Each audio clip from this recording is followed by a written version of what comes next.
रथी बोले राजा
সাজিয়ে নিয়ে এসেছি।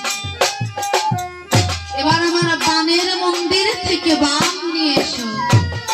তাই সারথি আমার কেমন ভাবে ওই বানের মন্দিরে যাত্রা করেছে।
এবার বলছে, ও সারথি,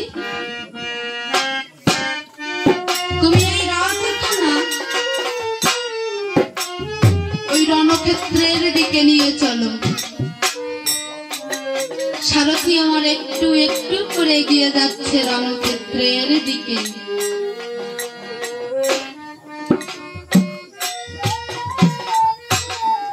রণক্ষেত্রে গিয়ে ইন্দ্রজিৎ ডাকছে, কোথায় কোথায় হে ভিখারি রাঘব, সাহস থাকে তো আমার সম্মুখে এসো। আমার পিতার অপমানের প্রতিশোধ নিতে আজ আমি এসেছি এই রণক্ষেত্রে, সাহস থাকে তো আমার সম্মুখে এসো। আজ আমি তোমাদের বুঝিয়ে দেব এই ইন্দ্রজিৎ কত বড় শক্তিধর। এবার ইন্দ্রজিৎ দেখছে যে রামচন্দ্রের সঙ্গে অনেক বানর ভল্লুক এসেছে যুদ্ধ করতে, তাই বাদ্যকরদের ডেকে বলছে, কোথায় কোথায় বাদ্যকর, একবার